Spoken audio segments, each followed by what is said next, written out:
और उसके बाद वो जंगल एक बार फिर से सुमन की चीखों से गूंज उठा। लेकिन आज की रात सुमन की चीखों को सुनने वाला वहां पर कोई भी नहीं था। अगर वहां पर कोई मौजूद था तो बस हरिया, जो कि अब एक भेड़िए में बदल चुका था। सुमन के बालों को पकड़कर घसीटते हुए वो जंगल के बीचों बीच एक जगह पर ले जा रहा था। अगली सुबह गांव में। अरे भाई, पता नहीं क्या बात है, अपने गांव का हरिया किसान और उसकी पत्नी सुमन दोनों गायब हैं। दोनों का कोई अता पता नहीं। अरे कैसी बातें कर रहे हो भाई, ये कब हुआ है? अरे पूरे गांव में खबर फैली पड़ी है। कल रात को दोनों खेत की तरफ जा रहे थे, लेकिन लौटकर आए ही नहीं। तो हो सकता है अपने खेत पर होंगे। पूरा गांव ढूंढ कर आया है भाई। जानते हो क्या मिला वहाँ पर? क्या हुआ भाई, क्या मिला? बताओ हमें क्या मिला। अरे हरिया की पत्नी सुमन के कपड़े पड़े हुए थे। शरीर का एक एक कपड़ा फटा हुआ झोपड़ी के बाहर पड़ा था, लेकिन दोनों पति पत्नी का कोई पता ठिकाना नहीं था। अरे भाई, लेकिन उसका जो दोस्त है ना रामू किसान, उससे पता करके आते हैं ना। अब तक तो दोनों साथ ही खेत पर जाया करते थे। हाँ, हमें उसके घर जाना चाहिए भाई। चलो वहाँ चलते हैं, चलो। वो सारे लोग रामू के घर पर पहुंचते हैं। रामू अपने घर के बाहर बैठकर हुक्का पी रहा था। आज सारे के सारे लोग टोली बनाकर मेरे घर क्यों आ रहे हैं? क्या कोई मर गया क्या भाई? अरे कैसी बातें कर रहे हो?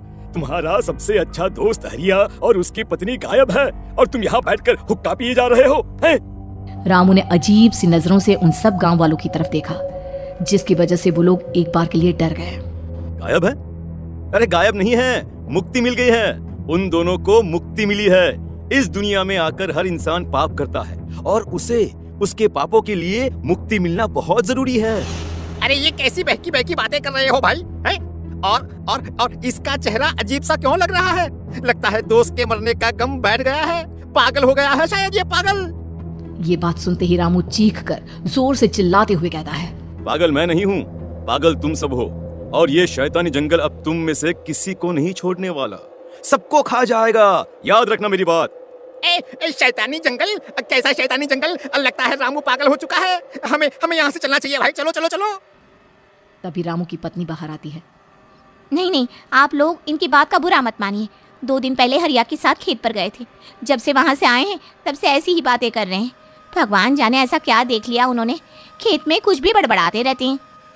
लेकिन गांव के लोगों ने कमला की कोई बात नहीं सुनी और वो सब वहां से चले गए। रात अब धीरे धीरे ढलने लगी थी। तभी अचानक किसी ने धीमी सी आवाज में रामू को पुकारा। रामू, आ जाओ, मैं तुम्हारा इंतजार कर रहा हूँ। और सुनो, अपनी पत्नी को साथ लेकर आना, नहीं तो काम अधूरा रह जाएगा। ये आवाज सुनते ही रामू के चेहरे पर शैतानी मुस्कुराहट आ जाती है। वो धीमे कदमों से अपने घर के अंदर आता है। क्या हुआ? तबीयत ठीक है ना अब आपकी?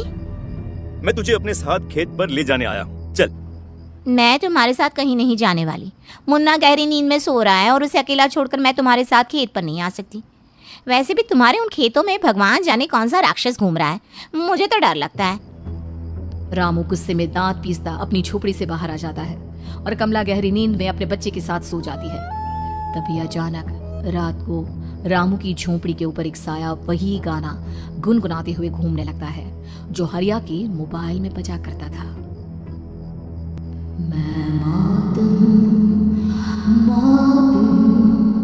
मौत जो बस रही है चारों ओर, जो आएगी कहीं से निगल जाएगी सबको।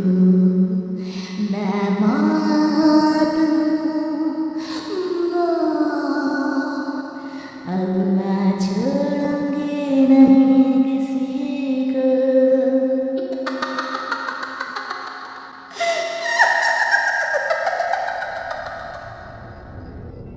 ये आवाज सुनकर रामू की पत्नी कमला की आंख खुलती है और वो देखती है कि उसका मुन्ना अपनी जगह से गायब था। कमला चीखते हुए बाहर दौड़ कर आती है। वहां पर उसने देखा कि रामू ने अपने बच्चे को झोपड़ी के बाहर एक पेड़ से उल्टा लटकाया हुआ था और उसका बच्चा चीख चीख कर रो रहा था। वहीं दूसरी तरफ एक साया बच्चे के ठीक नीचे आग जलाकर उसके चारों तरफ हैवानों की तरफ नाच रहा था।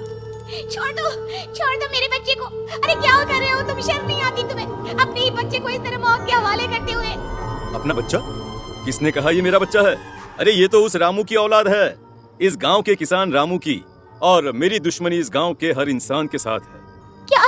कैसी बात कर रहे हो तुम? और ये औरत कौन है? ये मेरे बच्चे को खा जाएगी। तभी अचानक से उस साया ने एक बेहद खतरनाक दिखने वाली औरत का रूप ले लिया और उसकी आंखों से आग निकल रही थी। सही पहचाना तूने। मैं तेरे बच्चे को खा जाऊंगी अगर तू अपनी